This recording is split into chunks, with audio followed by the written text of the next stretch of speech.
All right, guys. Well, I'll kick it off. Again, my name is Oglesby. Uh, I'm with Louisiana Sea Grant. I work the extension and outreach element for the off-bottom growers in the state of Louisiana. Uh, for the title, Grand Isle and beyond, expanding oyster farming in Louisiana. AOC, for those not aware, is simply just another term for off-bottom oyster farming for the state of Louisiana. Uh, to start, I'd like to just show a short video. This video highlights a branding campaign set to launch next month for Grand Isle, Louisiana. After the video, I will discuss the significance of aquaculture parks, show how this branding campaign can serve as effective marketing strategies for all oysters. The names that you do see on screen were a mix of fellow Sea Grant colleagues and individuals who helped bring this campaign to life.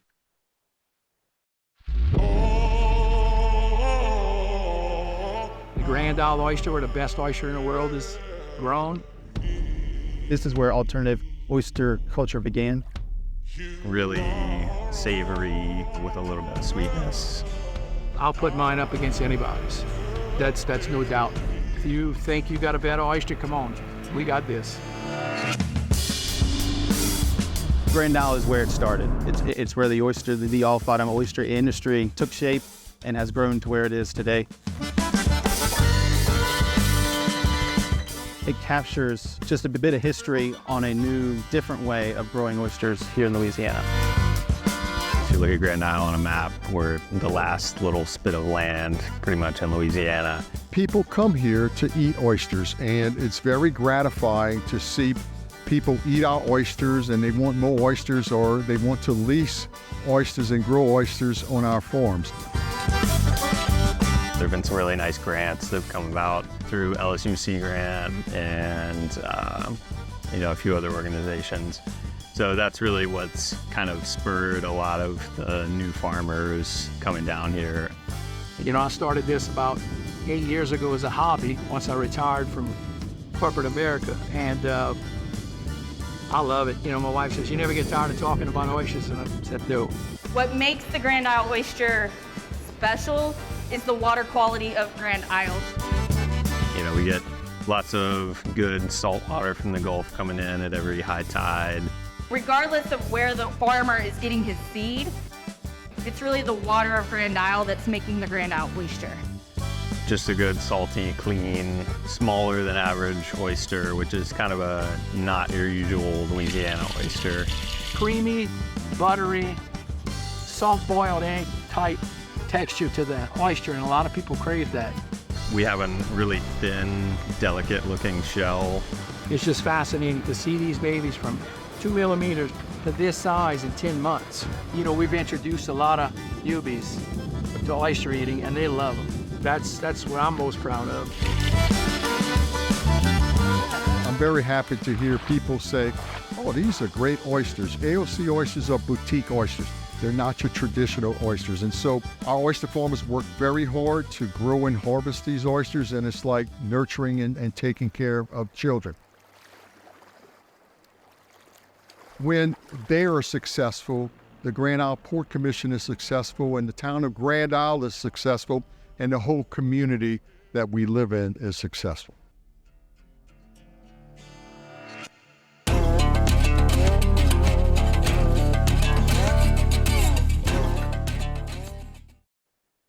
All right, so just jumping into the AOC aquaculture parks. These are really just designated aquaculture maritime zones, which just make entry into AOC easier. They do provide subdivided water bottom plots for farmers to get into oyster off bottom culture, and this just simplifies the entry process and helps because it's a pre-permitted zone that also offers an element of technical support for the grower. This results in parks just being an avenue for growth for AOC in Louisiana.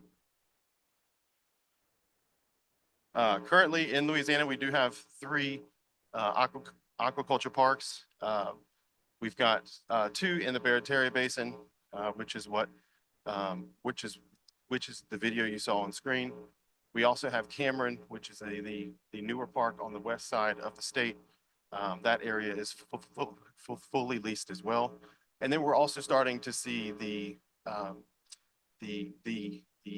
private park into the realm as well. And so this is the Southern Belle Oyster Park, and that's in Terrebonne Parish. Lease sizes for all the parks can range from 2 acres down to about a half acre in size. As far as the branding campaign, um, it was organized by Jefferson Economic Development Commission with support from Grand Isle Port Commission, and then of course advisory from Louisiana Sea Grant. Its goals were to promote Grand Isle's premium off-bottom oyster culture, off-bottom oysters, growers in the park, their businesses, and a blurb that captures their story and background. The goal here was to just create an umbrella that growers out of Grand Isle can use to help promote their own products, which contributes to the overall awareness around the oysters cultivated out of Grand Isle. Now, broadening our scope beyond Grand Isle, this branding strategy could be scaled and implemented across additional parks and regions in Louisiana and beyond. Regional storytelling like this really strengthens individuals' parks' identities while also enhancing recognition for off-bottom oyster culture as a whole. For future initiatives, there's the option for collaboration between local parish and administered parks and private parks for joint marketing efforts. This partnership could also be developed with restaurants, distributors, and chefs at both local and regional levels to further elevate oysters. And of course, looking ahead, AOC represents innovation within Louisiana's deeply rooted oyster culture. Also, by adopting AOC practices, Louisiana remains aligned with advancing oyster aquaculture practices nationwide. In particular, expanding aquaculture parks creates opportunities for new farmers and farmers and operations. And of course, another key focus area is capitalizing on this regional branding concept and marketing strategies to introduce Louisiana AOC's oysters to broader regional and national audiences. I believe that is. Thank you, Wood. Appreciate it. Thank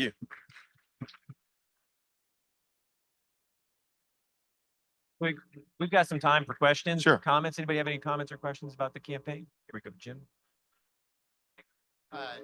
Texas hasn't come along and recognized the value of these oyster parks.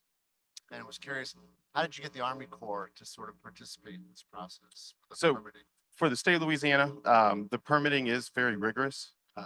They do have to go through that coastal use permitting process, and that does involve multiple agencies, and that which includes the Army Corps. But all of that legway is put onto the administrators of the park. Right now, that's been very parish heavy as far as the administration element. We do have a private park who has been able to go through that permitting process. But once that park goes through the proper permitting, then all of the growers who are coming in already have that pre-permitted stage complete. And so they're able to really jump into oyster farming. Army Corps in specific, they've created hurdles, but it's nothing that it really comes down to the location of the park. We have a lot of underutilized water bottom in Louisiana, and with the moratorium up, we're hoping to try to jump into existing leases in Louisiana that might not have or might not be conducive for traditional harvesting that could take advantage from that off. Wood, what would you say your major markets are? Is it Greater NOLA or something else? So right now we do have a focus very heavy in the Grand Isle area, and that's Jefferson Parish, which wraps in NOLA. This boutique oyster that's coming out of the growers' parks really is tailored to those higher end restaurants in Louisiana or in New Orleans specifically. But now that we've had Cameron, the park on the west side of the state come online, then we're starting to tap into other parts of Louisiana. Is it on? Yeah, so I was just curious, does your permit restrict the farmer to a certain number of floats? No, as far as the permitting process, they just have to go through both wildlife and fisheries and the Board of Health. Uh, that uh, they don't limit harvest. They don't put a number on harvest quantities that they have to hit annually, and so they can start off as if they're leasing a 2 acre spot or even a half-acre spot. They they're able to start small and grow without that pressure on the state behind them. But they can put as many floats on an acre plot as they want. Yes. Over there, while I walk over there, can you talk about AOC and the use of that term? Because in marketing, like that doesn't roll off the tongue. Yeah. No. You know, and so how have you guys, like, actually, we'll see if I have time for that. You got a question? Hi, sorry. With multiple growers in one park, managing their own businesses, how does the insurance and liability, joint liability, cage bonds, how is that responsibility? So right now that is handled by the administrator of the park. Sorry, I have a speech impediment.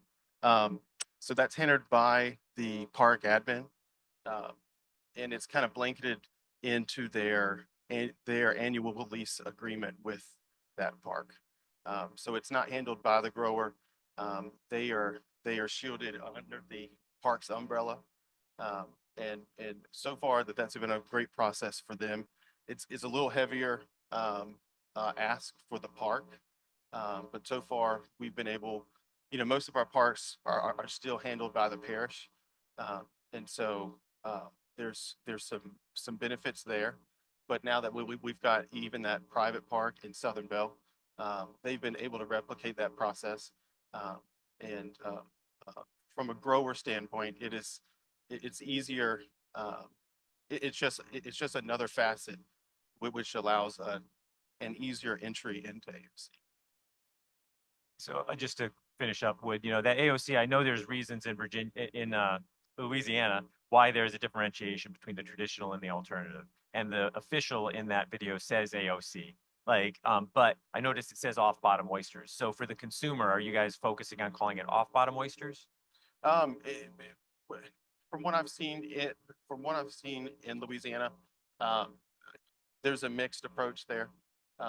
AOC was what was needed. That was something that wildlife really wanted to try to capitalize on, because we didn't want to shadow out a very prominent traditional industry in Louisiana.